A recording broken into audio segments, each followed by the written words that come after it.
வணக்கம் அன்பு நண்பர்களே, நியூட்ரல் டிவி தொலைக்காட்சிக்கு உங்களை அன்போடு வரவேற்கிறேன். இன்று நம்மளுடன் நிகழ்ச்சியில் இணைந்திருப்பவர் professor Vijay Krishna Jayaraj, shortly known as professor VKJ. Sir வணக்கம், வெல்கம் டு அவர் ஷோ. வணக்கம் தர்மராகவன்.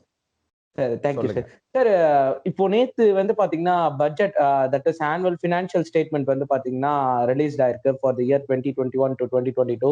ஸோ இந்த பட்ஜெட்ஸோட பெரிய எப்படி சொல்றது சார், பெரிய ஸ்டேக்ஸ் வந்து என்னென்ன? ஸோ இன்னும் நீங்க நீங்க எதிர்பார்த்ததெல்லாம் வந்துதா? What is your take on that sir? The budget வந்து எல்லாரும் எதிர்பார்த்துட்டு இருந்தது வந்துதா அப்படின்றது நம்ம எக்கானமி எடுத்தீங்கன்னா நிறைய செக்மெண்ட்ஸ் இருக்கு. ஸோ எல்லா செக்மெண்ட்ஸும் எதிர்பார்க்கிற அளவுக்கு வராது. உதாரணத்துக்கு இப்போ SMEs and micro small and medium enterprises அவங்க எதிர்பார்த்தது வரலன்னு தான் கோயம்புத்தூர்ல இருந்து ஒரு செய்தி வருது. என்ன கேக்குறாங்க அப்படின்னா, கொலேட்டரல் ஃப்ரீ லோன்ஸ்லாம் கொடுத்திருக்காங்க, அப்புறம் கிரெடிட் கேரண்டி ஸ்கீம்லாம் கொடுத்திருக்காங்க அப்படின்ற மாதிரி சொல்லிருக்காங்க. கரெக்ட், அதுக்கு தான் அவங்க என்ன சொல்றாங்க, one, the 15,000 crores which have been allocated is not adequate. But what my counter is, the 15,000 crores which have been allocated, what is the body which is going to ensure or monitor that it is being properly implemented, properly delivered? அதாவது நான் என்ன கேட்கிறேன்னா, இப்போ suffer ஆகக்கூடிய small and medium enterprises what is the factoring that is going to be done?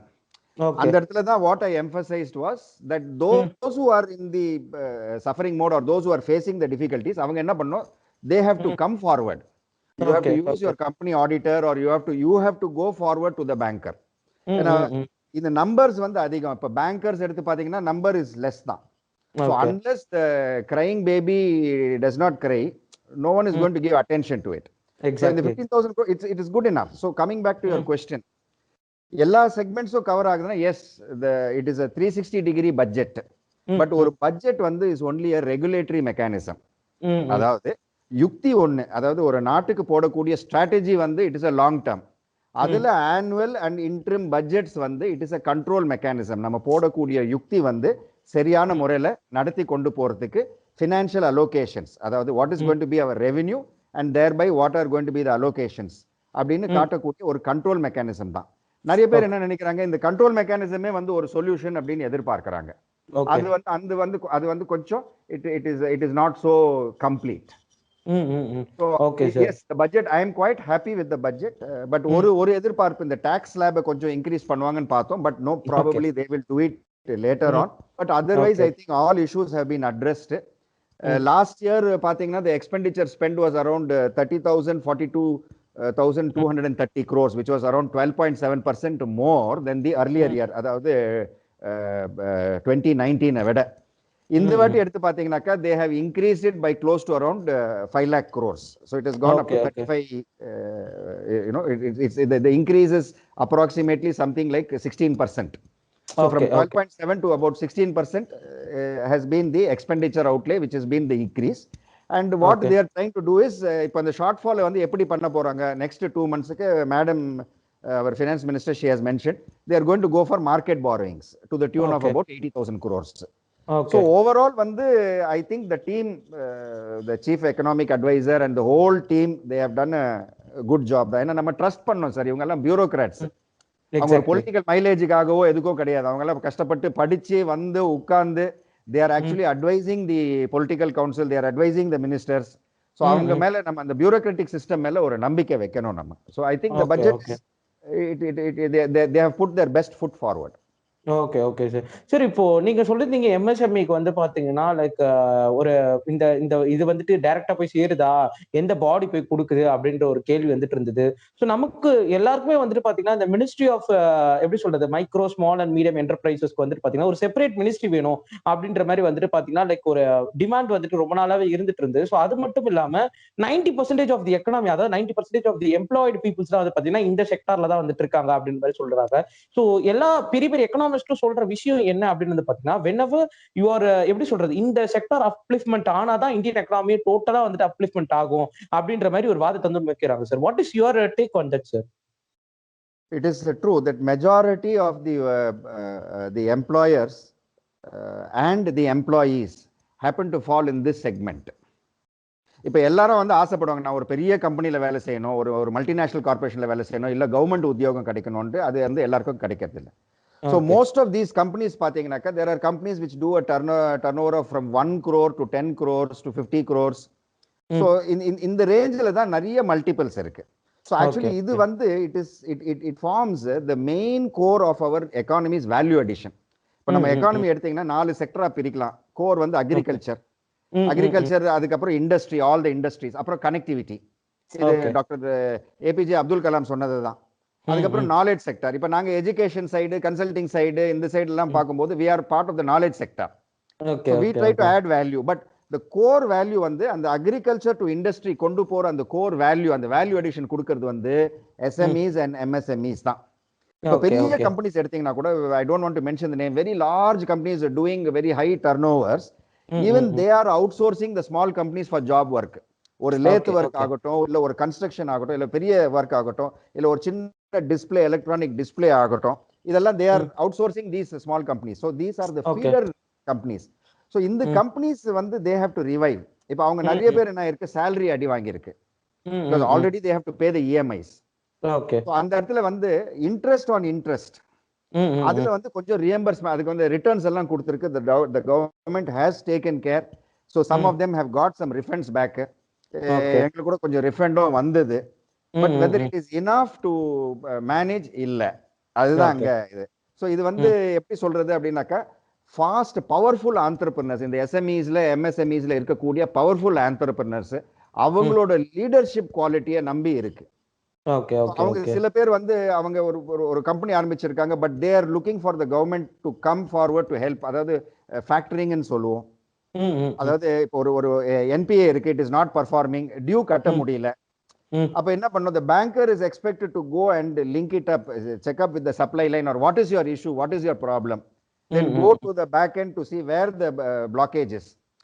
இப்போ உதாரணத்துக்கு, இப்போ யூஎஸ்ல இருக்கக்கூடிய ஒருத்தர் வந்து அவர் வந்து ஒரு பொருள் வாங்குறாரு, இந்தியால வாங்குறாரு. அந்த பொருளை இந்தியால வாங்கிட்டு இந்தியாலே அவரோட ஒரு கவுண்டர் கம்பெனிக்கு டெலிவர் பண்ணும். ஓகே. பட் பில்லிங் வந்து எப்படி போடுறது, இதுல வந்து எங்க போடுறதுன்னா, அதுக்கு ஜிஎஸ்டில இப்ப வழி வந்திருக்கு. So you can, if the delivery address is in India, you can raise the GST bill, but have the bill produced in the name of the company which is the parent company in the US. So இந்த மாதிரி facilities எல்லாம் வந்திருக்கு. But இதை எடுத்து சொல்லணும். எடுத்து சொல்றதை விட அங்க நம்ம ஆட்கள் என்ன பண்றாங்க, ஸ்டக் ஆகி உட்கார்ந்துடுறாங்க. ஒரு பிரச்சனை வரும்போது தெரியல, உடனே டக்குன்னு கால் அப். நார்மல் ஜிஎஸ்டி ஃபைலிங்க்கே இன்னும் நிறைய குழப்பங்கள் ஏற்பட்டு இருக்கு சார். நீங்க வந்துட்டு ஃபாரின் கம்பெனிஸ் வரைக்கும் போறீங்களே, இதற்கு வந்துட்டு தீர்வு என்ன சார்? சோ கம்யூனிகேஷன் நம்ம இப்படி எடுத்துக்கலாமா, ஒரு கவர்மெண்ட்க்கும் மக்களுக்கும் ஒரு சரியான கம்யூனிகேஷன் நடக்கல, இல்ல ஒரு டீலர்ஸ்க்கும் ஒரு கவர்மெண்ட்க்கும் சரியான கம்யூனிகேஷன் இல்லைன்னு நம்ம எடுத்துக்கலாமா? சரியான கம்யூனிகேஷன் இல்லைன்னு சொல்றதை விட இட் இஸ் நாட் சஃபிஷியன்ட். அதாவது அந்த கம்யூனிகேஷன் லைன்ஸ் ஆஃப் புரோட்டோகால்ஸ் என்ன பண்ணும், what are the changes happened. So there are three. ஒன்னு வந்து the SME, the entrepreneur or the deciding authority. இன்னொன்னு வந்து the auditing firm, then the government body.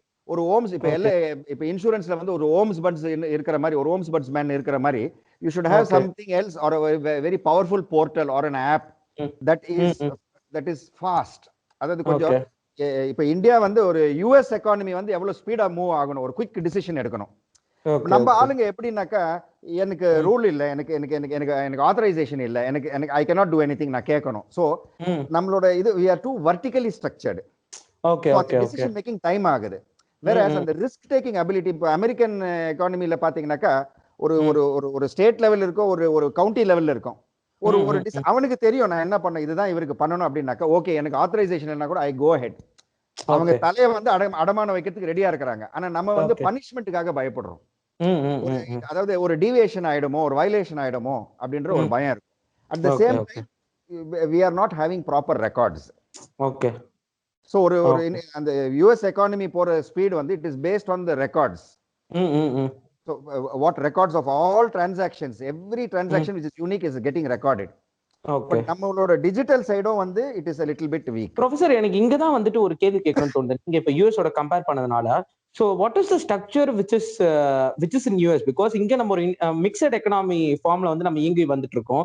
இங்க பாத்தீங்கன்னா நேத்து கூட வந்துட்டு பாத்தீங்கன்னா எல்ஐசிக்கு வந்துட்டு இனிஷியல் பப்ளிக் ஆஃபரிங் வந்து கொடுத்திருந்தாங்க. ஸோ ஸ்டேக்ஸ் வந்து கிளைம் பண்ணிக்கலாம் அப்படின்ற மாதிரி. ஸோ ஒரு பக்கம் பிரைவேடைசேஷன் வந்து நடந்துட்டு இருக்கு.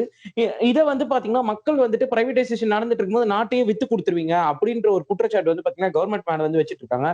Since you are comparing this with America, I am asking you the question. So India வந்து இப்போ இந்த மாதிரி வந்து பிரைவேடைசேஷன் ஆனா வந்துட்டு நம்ம வந்து யுஎஸ் அளவுக்கு வந்து நம்ம வந்து வளர்ந்து வரலாமா, இல்ல நம்ம ஃபாலோ பண்ற ஆல்ரெடி எக்ஸிஸ்டிங் மிக்சட் எக்கனாமில நம்மளால யுஎஸ்க்கு காம்படிட் பண்ண முடியுமா?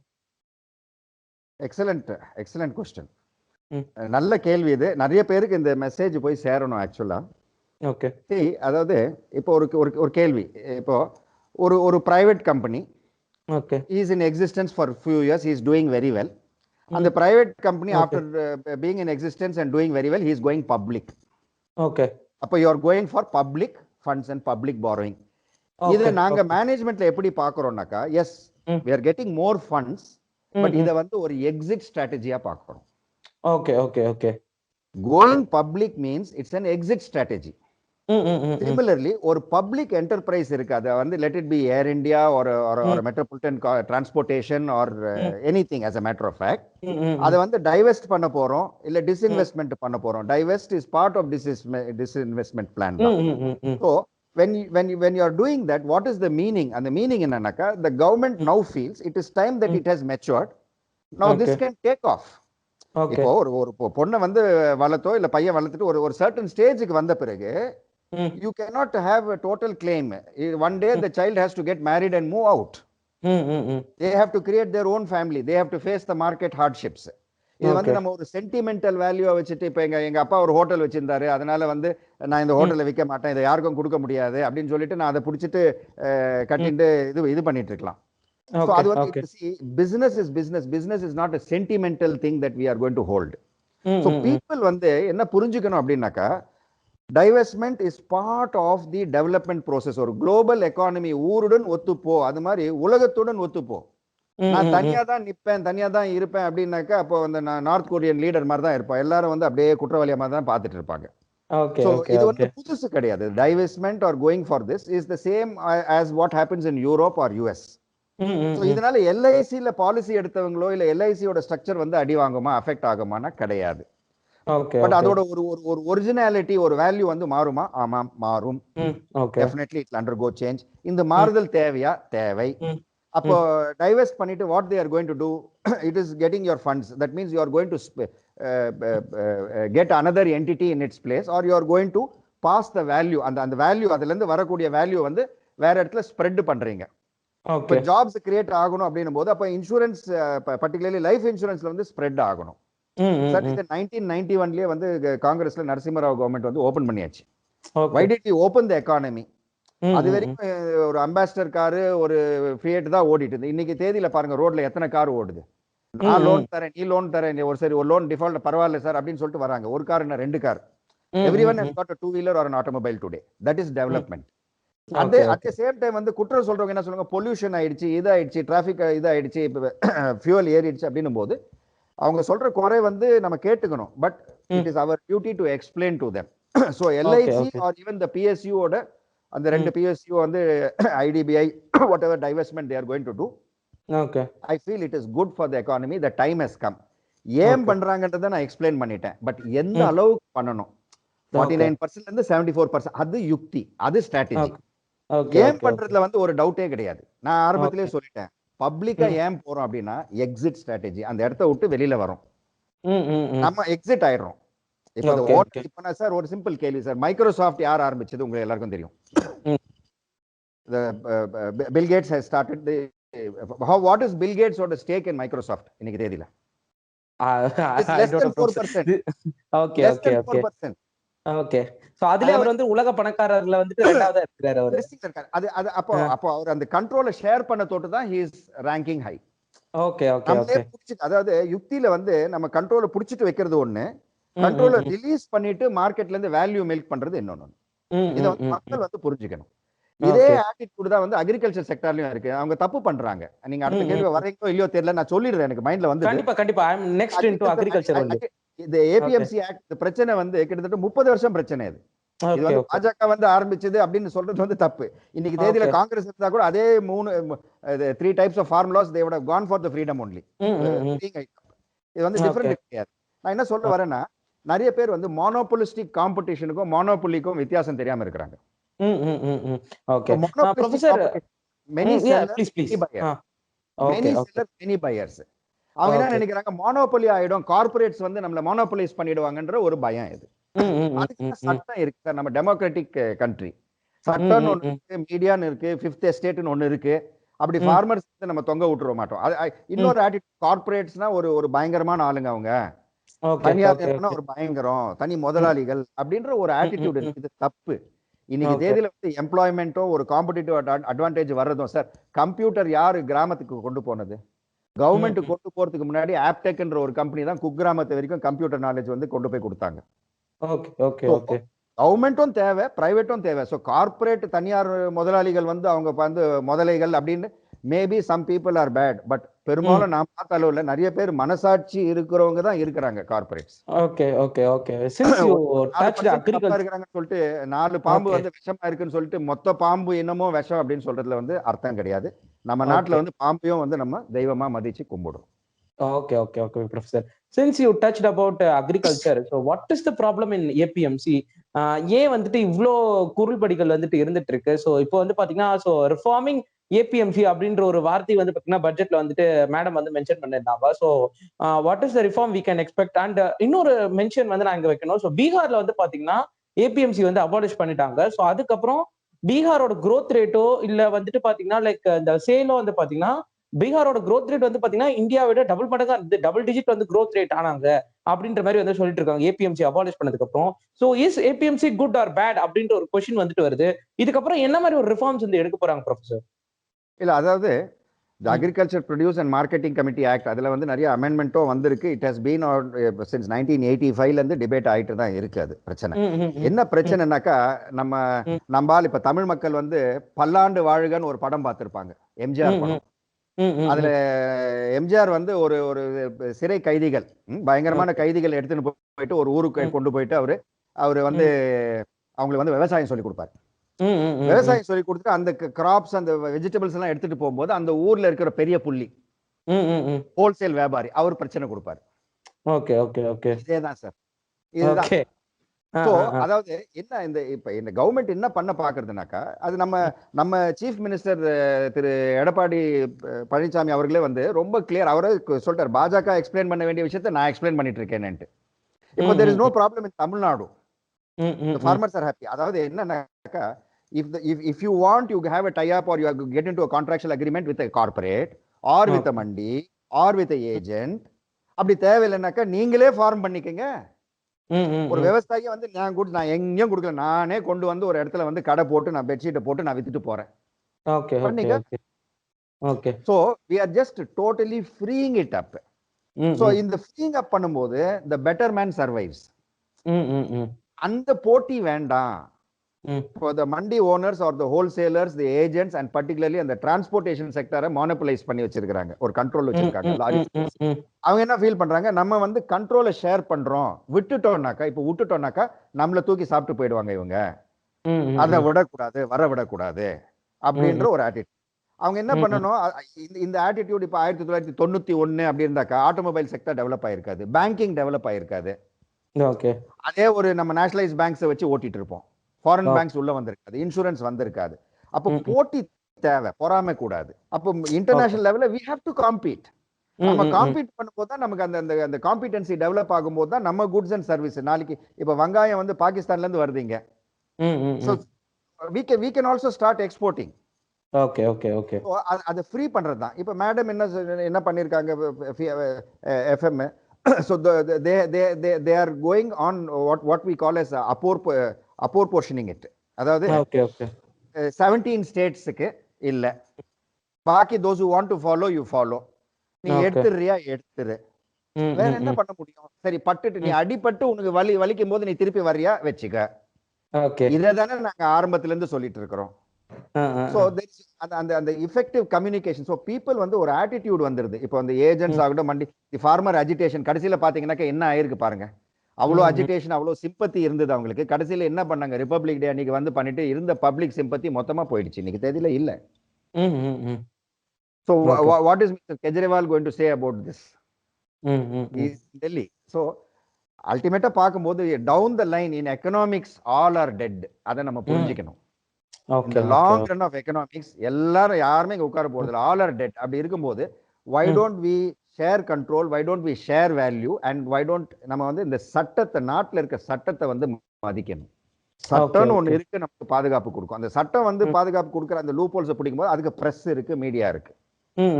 அவ்வளவு ஈஸியா வந்து ஒரு கார்பரேட் வந்து ஒரு விவசாயியோ இல்ல ஒரு ஃபார்ம்லாண்டையோ ஏமாத்திட்டு போயிட முடியாது. It's not possible.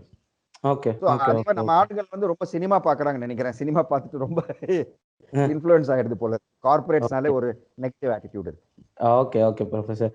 நீங்க சொன்ன மாதிரி வந்து பாத்தீங்கன்னா இன்ஃப்ராஸ்ட்ரக்சர்ல வந்து பாத்தீங்கன்னா ரொம்ப ஒரு கவனம் செலுத்தி இருக்கிறாங்க அப்படின்ற மாதிரி வந்து சொல்லப்படுது. ஸோ ஒரு நேஷனல் கேஸ் பைப்லைன் வந்து பாத்தீங்கன்னா ஜம்மு அண்ட் காஷ்மீர், அதுக்கப்புறம் வந்து பாத்தீங்கன்னா ஒரு எப்படி சொல்றது, இந்த போல் பவுண்டட் ஸ்டேட்ஸ்க்குலாம் வந்து பாத்தீங்கன்னா நிறைய வந்து ஒதுக்கி இருக்கிறாங்க அப்படின்ற ஒரு குற்றச்சாட்டு வந்துட்டு எதிர்கட்சிகள் கிட்ட இருந்து வந்தது. ஸோ ஃபார் எக்ஸாம்பிள் தமிழ்நாட்டுல வந்து பாத்தீங்கன்னா லைக் ஒரு ரோட் லேயிங்ஸ்க்கு வந்து இவ்வளவு கொடிசு கொடுத்திருக்காங்க. அப்புறம் கொல்கட்டா, சாரி வெஸ்ட் பெங்கால், கேரளா இந்த மாதிரி வந்து பாத்தீங்கன்னா தேர்தல் வர்ற மாநிலங்களுக்கு எல்லாம் வந்து பாத்தீங்கன்னா இவ்வளவு தூரம் நிதி ஒதுக்கி இருக்கிறாங்க அப்படின்ற ஒரு குற்றச்சாட்டு வந்துகிறது. சோ இதெல்லாம் வந்து எலெக்ஷனுக்காக தானா, இல்ல வந்துட்டு உண்மையாலுமே கவர்மெண்ட் வந்துட்டு இதை பண்ணணும்னு வந்து பண்றாங்களா ப்ரொஃபசர்? சார், அவங்களுக்கு ஏதாவது ஒரு சந்தேகம் இருக்கும்போது ஆர்டிஐ ஆக்ட்னு ஒன்னு இருக்கு. Okay. So you can invoke the RTI to find out whether any undue importance has been given. Okay. நீங்க ஃபேக்ட்ஸ் அண்ட் டேட்டா அண்ட் ஃபிகர்ஸ்ல வந்து ஆர்டிஐ இன்னைக்கு போட்டாக்க உங்களுக்கு பதில் வந்துற போகுது. அவங்க நிஜமா ஒரு எலெக்ஷன் வரக்கூடிய அந்த தமிழ்நாட்டு மாநிலத்துல ஒரு ஒரு இடம் பிடிக்கணும் அப்படின்றது பண்றாங்களா இல்லையான்னு ஆர்டிஐல வந்து அதுக்கு சில ஒரு ஒரு எக்ஸ்பர்ட் ஆங்கிள் நீங்க அனலைஸ் பண்ணி பாத்தீங்கன்னா எடுத்துலாம். Any investigative journalist can do this. Okay. நான் பார்க்கும்போது எனக்கு என்ன தோணுதுனாக்கா, நேஷனல் இன்ஃப்ராஸ்ட்ரக்சர் பைப்லைன், இது வந்து அந்த இன்ஃப்ராஸ்ட்ரக்சர் வரும்போது எல்லாமே அடங்கும் இதுல, இன்க்ளூடிங் அக்ரிகல்ச்சர், குட்ஸோட மூவ்மெண்ட்டும் சரி, டெலிகாமும் சரி, பிரிட்ஜஸ், ரோட்ஸ் எல்லாமே அடங்கும். ஸோ இதுல வந்து எப்படி அவங்க வந்து அந்த அந்த அந்த ஒரு ஒரு பை சார்ட்ல எப்படி போர்ஷன் போட்டிருக்காங்கனாக்கா, ஸ்டேட்டோட contribution is 40%. Okay. Centre's contribution is 39%. Okay. Private participation is 21%. Okay.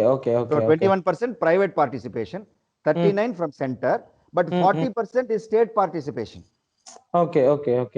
So the NIP scheme வந்து பாத்தீங்கன்னாக்கா 100% வந்து இப்படிதான் வந்து போர்ஷன் போட்டிருக்காங்க. அப்போ 40% அந்த குறிப்பிட்ட அந்த ரெஸ்பெக்டிவ் ஸ்டேட்டோட பார்ட்டிசிபேஷன் இருக்கும்போது அப்ப அந்த இடத்துல வந்து பொறுப்பு யாருக்கு வரும்? எந்த கட்சி ஆட்சியில இருக்கும்? இப்ப திமுக ஆட்சியில இருந்தா அவங்களுக்கு தான் அந்த பொறுப்பு, அதிமுக இருந்தா அவங்களுக்கு தான் அந்த பொறுப்பு. இது வந்து ஒரு எலெக்ஷன் பிளாங்கா வந்து யூஸ் பண்ணுவாங்க. பட் இது வந்து எடுபடுமா அப்படின்றது தான் ஒரு கேள்வி. ஓகே. பேப்பர் ஒரு 2-3 பேப்பர் படிச்சாலே வந்து தெரிஞ்சிடும். ஒரு 4 பேர்கிட்ட பேசும்போது கூட தெரிஞ்சிடும். இல்ல இந்த மாதிரி உங்க உங்க உங்க உங்க சேனல், உங்க ஷோஸை வந்து பார்க்கும்போது விஷயம் தெரிய வரும். Okay professor. கண்டிப்பா ஷோஸ் I will பார்த்தா have to கண்டிப்பா tell the viewers, please share this video. நீங்க சப்ஸ்கிரைப் மட்டும் பண்ணாதீங்க, ப்ளீஸ் ஷேர் இட். இந்த மெசேஜ் வந்து போகணும். Please let us educate each one teach one மாதிரி. ஒரு ஆத்ம நிர்பர் பாரத் வந்து வேற எதுவுமே இல்லை. தற்சார்பு பொருளாதாரம் வந்து ஏற்படணும்னா we have to share information. Definitely. நம்ம வந்து ஒருத்தர் பிடிக்கலன்னா கூட பரவாயில்ல, பட் ஒரு ஒரு ஒரு இந்தியான்னு வரும்போது we should rise as a family. அது ஓகே. கண்டிப்பா ப்ரொஃபசர். சோ ப்ரொஃபசர், அடுத்து வந்து பாத்தீங்கன்னா ஹெல்த் கேருக்கு வந்துட்டு ஒரு ரோபஸ்ட் எப்படி சொல்றது, ஒரு இன்ஃப்ராஸ்ட்ரக்சர் வந்து உண்டாக்கணும் அப்படின்ற மாதிரி வந்து பாத்தீங்கன்னா கிட்டத்தட்ட 137% வந்து பாத்தீங்கன்னா இன்க்ரீஸ் ஆயிருக்கு. ஸோ 65,000 crores வந்து பாத்தீங்கன்னா லைக் ரோல் அவுட் ஆயிருக்கு பிரைமரி ஹெல்த் கேர் பண்ணணும் அப்படின்னு. அப்புறம் வந்து பாத்தீங்கன்னா 35,000 crores வேக்சினேஷனுக்காகவே வந்து பண்ணிருக்காங்க. ஸோ கவர்மெண்ட்க்கு வந்துட்டு இப்பதான் வந்து ஹெல்த் கேர்ல ரொம்ப கான்சென்ட்ரேட் பண்றாங்க அப்படின்ற ஒரு விஷயத்தை வந்து சொல்றாங்க. பிகாஸ் ஆஃப் கொரோனால அடிபட்டதுக்கு அப்புறம் ஓகே நமக்கு வந்து ஹெல்த் கேர் வந்து இன்னும் ஸ்பெண்டிங்ஸ் வந்து அதிகமா இருக்கணும் அப்படின்னு. ஸோ இன்னைக்கு வந்து பாத்தீங்கன்னா at present we are at 1.8% of our GDP in our health care expenditure அப்படின்ற மாதிரி. ஸோ நீங்க என்ன நினைக்கிறீங்க ப்ரொஃபசர்? இது வந்து இன்க்ரீஸ் ஆகணும் அப்படின்னு நினைக்கிறீங்களா, இல்ல படிப்படியா தான் வந்து இன்க்ரீஸ் ஆகும் அப்படின்ற மாதிரி சொல்றீங்களா? இல்ல, இது இன்னும் ஃபர்தரா கூட இன்க்ரீஸ் ஆகிறதுக்கு வாய்ப்பு இருக்கு. ஏன்னா ஒரு ஆங்கிள் பார்க்கணும். அதாவது யுஎஸ் அண்ட் யூகே எக்கானமிலயும் வந்து they have spent, but loss of lives அங்க வந்து அதிகம். இங்க அந்த எக்கானமிஸை வந்து நம்ம இந்தியாவோட கம்பேர் பண்ணும்போது hats off to our opposition party as well as the party in position. எல்லாருமே வந்து இந்த கொரோனா பீரியட்ல வந்து இந்த பேண்டமிக் பீரியட்ல எல்லாருமே வந்து கொஞ்சம் மேபி ஒரு மைனர் டர்புலேஷன் தான் இருந்தாலும் எல்லாரும் டீம் இந்தியாவை ஒர்க் பண்ணாங்க. அது வந்து பாராட்டணும். காங்கிரஸ் ஆகட்டும், டிஎம்கே ஆகட்டும், ரூலிங் பார்ட்டி ஆகட்டும், at one point we could see that we are being threatened by a invisible threat. So அந்த இடத்துல ஒன்னா வந்தாங்க. ஆனா சில சர்ச்சைகள் இருக்கதான் செய்யும். ஒரு குடும்பம்னு இருக்கும்போது, ஒரு பிரதர் சிஸ்டர் இருக்கும்போது ஒரு சர்ச்சை இதுதான் இருக்கதான் செய்யும். அந்த மாதிரி சண்டை போட்டுக்கிறாங்க. பட் ஒரு பிரச்சனைன்னு வரும்போது இந்தியா வந்து எழுந்து நின்று இருக்கு. அதே மாதிரி சென்னையிலயும் பாருங்க, ஒரு சுனாமி வருது, ஒரு புயல் வருதுன்னா எல்லாரும் எழுந்து நிக்கிறோம். அது வரைக்கும் எதிர் வீட்டில் யார் இருக்காங்கன்னு கூட நமக்கு தெரியாது. Okay. So this unity is good. So அந்த அந்த அளவுக்கு வந்து கம்பேரிட்டிவா பண்ணி பார்க்கும்போது yes there was a united rising, but loss of lifes வந்து இந்தியாவில் வந்து கம்மி. So that is because of the precautions and the amount of spend. இந்த ஸ்பெண்ட் வந்து இன்னும் இன்க்ரீஸ் ஆகிறதுக்கு கூட வாய்ப்பு இருக்கு. இது வந்து அரசு பண்ண இந்த இந்த அலோகேஷன் வந்து வரவேற்கத்தக்கப்பட்டது. Definitely it deserves to be appreciated by every one of us. Okay okay okay. So நீங்க வந்துட்டு இந்த இடத்துல இவ்வளவு இது பண்ணிருக்கலாம் அப்படின்னு வந்துட்டு நினைக்கிறது எங்கேயாவது உண்டா? இப்ப மன்ரேகால வந்து பாத்தீங்கன்னா 100ல இருந்து 125 நாளைக்கு வந்துட்டு எக்ஸ்பேண்ட் பண்ணிருக்காங்க. அது மட்டும் இல்லாம இப்போ எப்படி சொல்றது, மைக்ரேட் ஒர்க்கர்ஸ்க்குலாம் வந்து பாத்தீங்கன்னா ஒன் நேஷன் ஒன் கார்டு மாதிரி வந்து கொடுத்துருக்காங்க. புலம்பெயர் தொழிலாளர்கள் வந்துட்டு எங்க போனாலும் இந்த கார்டை வந்து யூஸ் பண்ணிக்கலாம் அப்படின்ற மாதிரி வந்து கொடுத்துருக்காங்க. ஸோ அதுக்கப்புறம் வந்து பாத்தீங்கன்னா எஜுகேஷனுக்கு வந்துட்டு நிறைய இனிஷியேட்டிவ்ஸ் வந்து கொடுத்துருக்காங்க. ஸோ அந்த எஜுகேஷன் எக்ஸ்பெண்டிச்சரும், அதாவது கவர்மெண்ட் ஸ்பெண்ட் ஆன் எஜுகேஷனும் வந்து இன்க்ரீஸ் ஆயிருக்கு. டிஃபென்ஸ் சொல்லவே தேவையில்ல, வருஷம் வந்து இன்க்ரீஸ் ஆகிட்டு வருது. 3 லேக்ல இருந்து 4 லேக், 4 லேக்ல இருந்து நியரிங் 5 லேக் வந்துட்டு இருக்கு. ஸோ நீங்க வந்துட்டு எந்த எந்த ஒரு துறையில வந்துட்டு ப்ரொஃபசர் இவங்க கவர்மெண்ட் இன்னும் அதிகமா செலுத்தி இருக்கணும் அப்படின்ற மாதிரி எதிர்பார்க்குறீங்க? இல்ல, இது ஒரு நல்ல அகைன் ஒரு டெப்தான கேள்வி இது. Okay. See, we are actually a $3 trillion economy. நம்மளோட ட்ரிபிள் பி, அதாவது பர்ச்சேசிங் பேரிட்டி பாத்தீங்கன்னா இட்ஸ் 4 times திஸ். இப்போ இந்த இந்த இந்த லாஸ்ட் 1 year எடுத்து பாத்தீங்கன்னாக்கா சைனாவோட GDP has overtaken US. Okay okay. So சில international measures are being taken. இது ஒரு ஒரு பக்கம், இது ஒரு பக்கம் இருக்கு. பட் இந்த மன்ரேகாலோட scheme and all other the educational sector and இந்த ஸ்கீம்ஸ் எல்லாம் எடுத்து பாத்தீங்கன்னாக்கா the amount of spend is going to only increase. ஏன்னு கேட்டீங்கன்னாக்கா ஒரு $3 trillion எக்கானமி வந்து நான் வந்து 5 trillion 7 trillion மூவ் பண்ணணும் அப்படின்ற ஒரு யுக்தி, ஒரு ஸ்ட்ராட்டஜில உட்கார்ந்தாச்சு. Okay. So India, from the 5th largest market or the 5th largest economy in 2016, we have now moved to being the 3rd largest economy. Okay, okay. In the whole world. But our population is our constraint. Huge population. Size of இது. So என்ன சொல்ல வரேன் அப்படின்னாக்கா, இப்போ இந்த ஒரு spend economy create பண்ணணும்னாக்கா you have to spend. Okay. Simple logic. அந்த கிணத்துல இருந்து ஊத்துல இருந்து இப்போ வேல்யூ ஜெனரேஷன் ஒரு இண்டஸ்ட்ரி, அந்த 4 செக்டார் சொன்ன பாருங்க, அந்த 4 செக்டார்ல இருந்து வேல்யூ ஜெனரேட் ஆகணும்னா the value has to get spent, the value has to pass on. Okay okay okay okay. So அந்த இப்போ எல்லாரும் வந்து கேக்குற கேள்வி, எல்லா எக்ஸ்பர்ட்ஸ் கூட கேக்குற கேள்வினா, இவ்வளோ இந்த கவர்மெண்ட் எல்லாம் போட்டிருக்கே, எங்க இருந்து பணம் வரும், துட்டு எங்க இருந்து வரும், பணம் எங்க இருந்து வரும்? நீங்க மக்கள் கிட்ட பணத்தை கொண்டு போய் போடுறீங்க, எல்லார்கிட்டயும் லோன் கொடுக்குறீங்க, அப்ப இன்ட்ரெஸ்ட் யார் கட்டுவாங்க? Okay okay okay. Jobs create பண்ணீங்களா? சோ அந்த ஸ்பெண்ட் கொடுத்தாதான், அந்த மூவ்மெண்ட் கொடுத்தாதான் ஜாப்ஸும் கிரியேட் ஆகும். இதை வந்து கொஞ்சம் இன்னும் டெப்தா பார்க்கணும். இப்ப பணம் எங்க இருந்து வரும் அப்படின்னு எல்லாரும் கேக்குறாங்க கேள்வி. இவ்வளவு பணம்னாக்கா ஒரு அதான் சொன்னேனே 80,000 crores market mobilization during the corona time. First borrowing, international borrowing 50,000 crores plus another 20,000 crores. Okay. So borrow பண்ணிட்டு கரெக்டா ஸ்பெண்ட் பண்ணி அந்த வேல்யூ ஜெனரேட் ஆகும்போது ஒன்லி ஒரு மல்டிப்ளையர் எஃபெக்ட். இன்ஃப்ளேஷன் ஏறுனா ஏறும், பட் இன்ஃப்ளேஷன் வந்து எப்படின்னா டெம்பரேச்சர் மாதிரி. 103 போனா டேஞ்சர், பட் டெம்பரேச்சர்னு ஒன்னு இருக்கணும். ஒரு 94 அந்த 98.4 இன்னொன்னு இருக்கணும். அந்த ஒரு mild inflation is good for the economy. Definitely. அந்த angle we are moving. So we are now moving from save lives, we are in save lives, but we are going towards a spend economy. Okay. So we are going to borrow. So இந்த நீங்க கேட்ட கேள்விக்கு last, அதாவது நான் சொல்ல வேண்டிய என்னன்னாக்கா, பணம் எங்க இருந்து வரும் அப்படின்னு கேட்டீங்கன்னா, இப்ப பணம் எங்க இல்லைன்னா எங்க பணம் இருக்கோ, இது வந்து மகரிஷி மகேஷ் யோகி என்னோட குருநாதர் அவர் சொன்ன ஒரு வாக்கு இது. எங்க பணம் இருக்கோ அங்கிருந்து, எங்க பணம் இல்லையோ அங்கிருந்து வரும். Okay okay okay. இப்ப நீர் மாதிரி அந்த ஹைட் எங்க இருக்கோ அங்கிருந்து இங்க பணம் வந்து வரும். Okay okay. அந்த பணம் வந்து வேல்யூ. நம்ம வந்து விடாமுயற்சி உழைக்கணும் கடினமா. Every Indian we have to work. Okay okay. So example வந்து ஜப்பானை பாருங்க, மீதி கண்ட்ரீஸையும் பார்க்கலாம் நம்ம. Okay, okay professor. இப்போ ரீசென்ட்டா வந்து ஐஎம்எஃப் வந்துட்டு ஒரு ஒரு ஒரு எப்படி சொல்றது? ஒரு அவுட்லுக் வந்து ரிலீஸ் பண்ணியிருந்தாங்க. அதுல வந்து பாத்தீங்கன்னா, நெக்ஸ்ட் ஜிடிபி குவார்டர்ஸ் வந்து அதுல நெக்ஸ்ட் இயர்க்கான குரோத் வந்து பாத்தீங்கன்னா 11.5 கிட்ட இருக்கும். அப்படின்ற மாரி வந்து சொல்லியிருந்தாங்க. ஸோ ஆல்ரெடி வி ஆர் 7.5 வந்து கான்ட்ராக்ஷன் வந்துட்டு இருந்துட்டு இருக்கோம். இப்போ ஒரு ஒரு நெகட்டிவ் ரேட்ல வந்துட்டு இருந்துட்டு இருக்கோம். இப்போ ஒரு பாசிட்டிவ் ரேட்டுக்கு வந்தாலும் ஒரு 11.5% கிட்ட வந்து குரோத் ஆவறதுக்கான சான்சஸ் இருக்கா ப்ரொஃபசர்? இல்ல இந்த சேம் திங். அதாவது இது வந்து நம்ம என்ன சொல்லுவோம், we are having a V shaped recovery. Yeah. இப்போ ம். We went down. ம், ஒரு ம், வீல ம். வந்து கீழ இறங்கி இருக்கிறோம். ம், கீழ இறங்கி இருக்கோ அது மறுபடியும் வந்து நம்ம எக்கனாமிக் கண்ட்ரோல் மெஷர்ஸ் போடும்போது with um, all the borrowings and the capitalisation and the movement we are again um, going to lift up, we um. Are lifting. So okay. இதுதான் வந்து சீஃப் எக்கனாமிக் அட்வைசர் ஒரு last week அவர் சொன்னாரு. ம். திரு KV Subramaniam sir வந்து அவர் சொன்னாரு, okay. We can look at our GDP to grow by um. 20 financial year ending 2022. ம், Our ம், ம். growth should be reaching somewhere like around 11 to 11.5%. Okay, okay, okay. Although அது the பாசிபிளா? deficit, ஏன்னா இல்ல இல்ல ப்ரொஃபசர். எனக்கு ஒரு லாஸ்ட் 10 இயர்ஸ்ல வந்து நம்ம இந்த டபுள் டிஜிட் குரோத்தே வந்துட்டு அவ்வளவா வந்து பார்க்கல. சோ பிகாஸ் இந்த என்டிஏ கவர்ன்மெண்ட்ல வந்து பாத்தீங்கன்னா, அட் மேக்ஸா வந்து பாத்தீங்கன்னா, ஒரு குவார்ட்டருக்கு வந்து பாத்தீங்கன்னா 8.4 if I am not wrong. அதுதான் வந்து மேக்ஸிமமா வந்து போயிருக்கு. பட் ஒரு பாசிட்டிவ் குரோத் ரேட் வந்தாலும் ஒரு 11.5 அப்படின்ற அளவுக்கு வந்துட்டு இந்த வி ஷேப்டு ரெக்கவரி வந்துட்டு தள்ளும்னு நினைக்கிறீங்களா? சார் இன்னைக்கு சென்செக்ஸோட வேல்யூ பாத்தீங்கன்னாக்கா இந்த வேல்யூ ம். வந்து டச் ஆகும்னு நம்ம 10 வருஷம் முன்னாடி யோசிச்சோமா? கண்டிப்பா, கண்டிப்பா. ஸோ அது முந்தானத்தே ஏற ஆரம்பிச்சிருச்சு. ஓகே, நிஃப்டியும் ஓகே, சரி, ஓகே. சென்செக்ஸும் சரி. ம். So did we exactly, ever exactly. Imagine, நாங்கெல்லாம் வந்து ம். நாங்க சின்ன பிள்ளையா இருக்கும்போது எங்களுக்கு பிரெட் வந்து ரூபாய் 25 காசு. ம், ம், ம், ம், அதுக்கப்புறம் ம். ரூபாய் ஆச்சு. நான் +1 படிக்கும்போது ரூபாய் இருந்தது. ஓகே, ஓகே, இன்னைக்கு ஓகே. பிரெட் வந்து ரூபாய் 30 ஓகே, அப்படின்னு ஓகே. சொல்லும்போது நம்ம இந்த ம். நம்பர்ஸ், அதாவது லாங்குவேஜ் அண்ட் நம்பர்ஸ்ல வந்து மாட்டிக்க கூடாது. Okay, okay, So okay. it is a double GDP. I don't know. 150 years from now, we may have some GDP or some economy which they might say we are going to grow at 150%. Okay, okay. சொல்ல okay. முடியாது. So ம், ம், ம். It's a question of perception தான். ம், ம், so ம். நம்ம இது ஓகே. வரைக்கும் சிங்கிள் டிஜிட்ல தான். நீங்க சொல்றது ஃபேக்ட் தான்.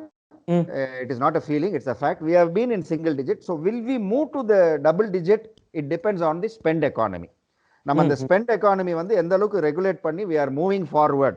So அந்த ம், value generation in the economy and value transfers between the sectors and ம், more jobs அப்படின்னு வரும்போது our ம். GDP can definitely, அந்த பேசிஸ்ல தான் இந்த எக்கனாமிக் சர்வேல வந்து அவங்க சொல்லியிருக்காங்க they are pegging it at somewhere around 11%. இது வந்து ஒரு ஓகே, அக்ரிகேட் ஓகே. பெக். ஒரு ஒரு ஓகே. ஒரு லா ஆஃப் ஆவரேஜஸ் வந்து நம்ம எடுத்து யூஸ் பண்ணிக்கணும்.